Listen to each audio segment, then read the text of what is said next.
conservative women are pissed that their kids are calling me mother in all of my Instagram. What's up, guys? Boy Benny. Has the universe ever sent you a message like you're going somewhere to do something and you get struck by lightning? And you're like, oh, okay, I shouldn't be going there and I shouldn't be doing that thing because, well, lightning hurts. These are the kind of things that happen to you when the universe is telling you, stop. And right now, there is a universal message to Dylan Mulvaney that, well, Dylan, you should just stop, right? Many people are beginning to say, and this is actually quite funny, that Dylan needs to just hang it up, right? Like, the 15 minutes of fame is over. It's starting to get kind of desperate. It's starting to get kind of cringe. It's beginning to become quite embarrassing, or has been quite embarrassing for a long time. And, well, when you charge $40,000 per speech and less people show up than are currently at the line in the DMV, we have a problem here, right? This is precisely what happened when a single college decided to pay Dylan Mulvaney's $40,000 speaking fee after costing Bud Light $27 billion, and no one showed. Dylan Mulvaney, I'm at Penn State, go Lions! And for our outfit, we've got a bandeau that says state. What's the brand that we love it's like cute stuff here? Hype and Vice. And then the jacket. And then we've got skirts Aritzia, shoes are Jeffrey Campbell, hair is fake, and I did my own makeup in the car. Okay, I love ya. Bye.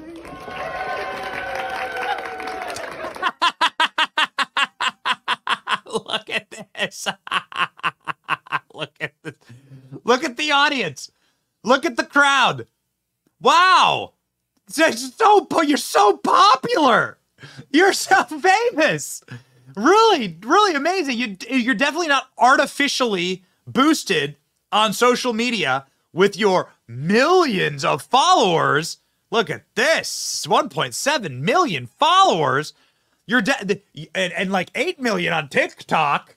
Why the communist Chinese would want to artificially boost this individual is beyond me, really, truly. There's nothing more sinister going on there. Ladies and gentlemen, we got ourselves a problem, though. The fame has officially worn off. The moment is officially over. And so you're going to start seeing, like, far more crowds like this. Again, I've seen there are a lot more people I've seen a lot more people like people with hangovers waiting in the Chick-fil-A drive-through line on Sunday morning without realizing that Chick-fil-A is closed. This is a embarrassing showing. But ladies and gentlemen, embarrassing showings are what this is all about. You'll notice, by the way, that the first thing on the Dylan Mulvaney Instagram page, I don't have TikTok, so we're going to use Instagram here. First thing on the Dylan Mulvaney Instagram page is business. Not some inspirational message. Not some big time like, hey, you know, like some motivational quote or something. It's business. Give me money. Give me money. Give me money. Money, money, money, money. There you go. Business right here. Go, quick, business. Cash, money, pay me. Dylan Mulvaney got paid to do something quite interesting over the last 24 hours. Dylan Mulvaney was paid to do a comedy special, a stand-up special. Dylan Mulvaney tries stand-up. The clips of this are ping-pong balling around the internet. Dylan Mulvaney bombs at stand-up comedy, makes ludicrous claim. Uh-oh, this from Outkick. Dylan Mulvaney should never attempt to be funny. Ladies and gentlemen, I agree, but we'll let you decide. Most recent attempt at pay attention to me, pay attention to me, pay attention to me, please, please, give me relevance. Okay, time. Okay, good. I'm about to do my first stand-up comedy set in 2 years, and I'm a little nervous. I don't think that most of you know that I did stand-up before TikTok, but I was driving around LA trying to get 5 minutes places, and then when I popped off on TikTok, I was like, oh, I can tell the same joke to 1,000,000 people instead of 20 people. But I just really miss the human connection, and there's nothing that makes me happier than making people laugh. And I used to tell a lot of my jokes on here, but now since so much of my content gets used against me by extremist media, I'm just a lot more cautious when it comes to comedy on here. So I think it will feel really good to get up there and know that I can be 100% myself and like do what I want to do. But the good news is that the past 2 years have given me a lot of material. And we're in Salt Lake City, so I'm going to do some stuff around my Book of Mormon show that I was in. I've got some beard jokes, a little bit of everything. And I think everyone should try stand-up at least once in their life because there is nothing scarier. And afterwards, you feel like you can literally do anything. Okay, wish me luck. I'm about to go on, but I do look hot though, right? This is good. This is good. Okay. I would feel like I was a part of something bigger than myself. That was a double entendre. Look at me doing stand-up. The conservative men are just pissed that I can beat them in beer pong. And the conservative women are pissed that their kids are calling me mother in all of my Instagram comments. It went so well. Oh God, that was amazing. And I get to do it again at 10:30. I'm so happy. I want to do that 1,000 more times in my life. Okay, I love you. Thank you, thank you, thank you. I hope I get to make you laugh one day. Okay, I love you. Okay, so one, I think that was a laugh track. I'm pretty sure. Based on all available evidence, I think it was a laugh track. I think I actually have a crowd shot here, ladies and gentlemen, from the people who showed up for the Dylan Mulvaney stand-up comedy routine. I think I have a source who has a crowd shot. There it is. Here you go. This is the crowd shot. So I think there maybe a laugh track, not sure, can't confirm. But I can confirm one important thing, which is that no, that's it. No. No men that I know are upset that Dylan Mulvaney beats them in beer pong. No women that I know, and we live in a neighborhood, lots of families, lots of people, lots of kids, lots of moms, dads, right? That's what happens when you have kids. You're surrounded by other moms and dads and other people who have kids. I can confirm to you that I don't know a single mom that even knows who Dylan Mulvaney is, much less is worried that the conservative kids are calling Dylan Mulvaney mother in their own words. I know none of that. I know quite a few people. We reach quite a few people every single day. I've never heard that. But it does get sort of at the root of what's truly going on here, which is the actual, true paranoid meltdown that's happening is the spiraling towards the abyss, the irrelevance meltdown. Again. Pay me money, pay me money, pay me money, pay me money. Dylan Mulvaney. Pay me money, pay me money, pay me money. Business. And you can always tell because in a recent moment for Dylan Mulvaney, a commenter said, your 15 minutes of fame is over.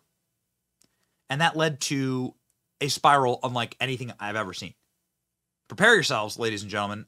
This one is truly horrifying. Watch. 15 minutes almost over. Says user 9704035144775.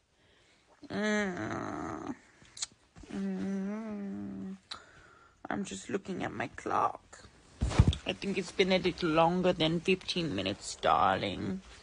And seeing that I'm slating things out 2 to 3 years from now that will come out in 2 to 3 years, I think it might be a little bit longer. Longest 15 minutes of your life. Love you. So that kind of shows you the play of things, right? That's how things are working out, right? Somebody questions that the fame is over and the 15 minutes is up, and all of the evidence obviously points to that, right? This is the crowd at Penn State, a very leftist institution, very liberal college with 100,000 students, and nobody shows. And the meltdown ensues. And don't you ever question that. Otherwise, ranting, crazed, things planned. I'm famous, I'm famous, I'm famous, I'm famous, I'm famous. Right? Yeah. That's what it's really about. There it is. Give me money, make me famous. It's the same as ever, ladies and gentlemen. Same as it's always been. How do we know that this is like something that's totally and completely astroturfed by social media companies? This Dylan Mulvaney fame, that this entire moment, right, is something that's being centrally planned and totally astroturfed? Because when you go out onto the streets and you ask people, when you do live events and nobody shows, and when you go out onto the streets and ask people, even at leftist college institutions with 100,000 students, no one knows and no one cares.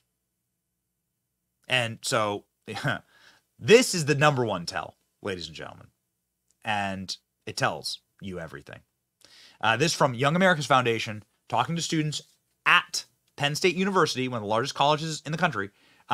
Who's Dylan Mulvaney? Simple question. Who's Dylan Mulvaney? This was the night of Dylan Mulvaney's speech. $40,000.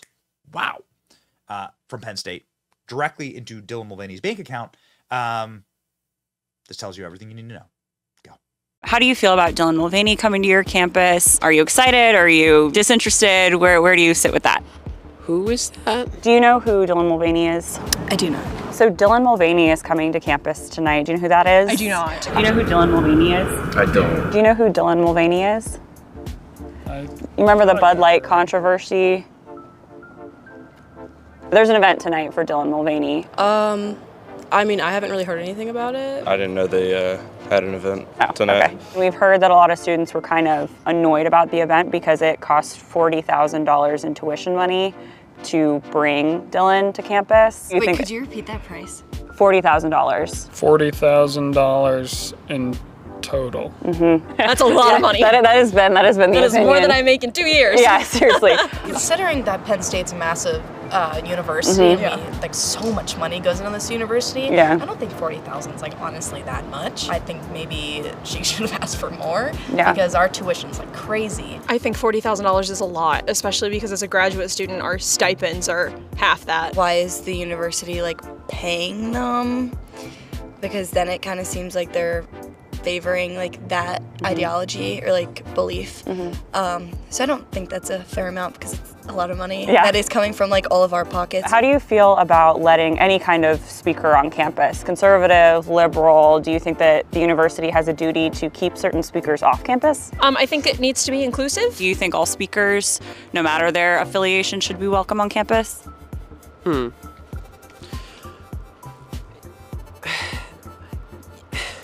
This is a tough question. I believe that anyone should be allowed to speak as long as their like speech isn't harming people, like actively like inciting violence and stuff like that. I'm going to say no, actually. As much as I'm an advocate of free speech, people should be allowed to say what they want to say. There's a difference between having an opinion and then having an opinion that is going to get people hurt. I believe that people should come and be able to speak how they'd like to, of course, but when the speaking comes to topics that may endanger the safety of others, that is where I start drawing the line. If they're like making the community bad in a sense, like if everyone's like radicalized with a specific speaker coming in, then I would say that should be prevented. Definitely bring on all types of speakers, even though people will disagree one way or another. As the university, they shouldn't just appease to one group. They should consider everyone, but I think the main thing is just like avoiding violence and like hatred. I feel like the duty is more just to bring as many speakers, to be as diverse as possible. Because the more viewpoints, the more people have the opportunity to learn, basically. I feel like in a way just to almost keep it equal and fair, even though everyone says like life isn't fair. I feel like the easiest way would just to like be able to have everyone voice their opinion. There's nothing wrong with anyone voicing their opinion. You don't have to agree with it. The banning against more right-wing and Republican speakers isn't necessarily right. I think students should have access to all viewpoints on campus. I do think that everybody's view deserves to be heard, so long as it's not hurting others. What types of opinions or statements that certain speakers would make would endanger other people? What are those topics or opinions that cause harm to others? For me, the one I've seen would be like anti-trans or like anti-LGBTQ speech, even against like even different religions, like anti-Christian or like anti-Muslim, or basically a lot of anti-anything that is a very strong stance may incite or be a call to action for people to take action against other group.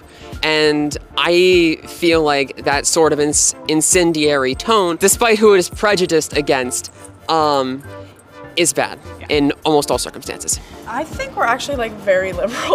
Like I think a lot of public universities are very liberal, and I think people, you know, it's like walking on eggshells. You want to make sure you're being inclusive of everybody and being like representative of everybody, making it a safe space to live. I think a lot of big corporations and universities these days are really scared to be canceled and, you know, lose business. I think so a lot of them err on the safer side, even if that does draw away, you know, more conservatives. I think the majority is liberal.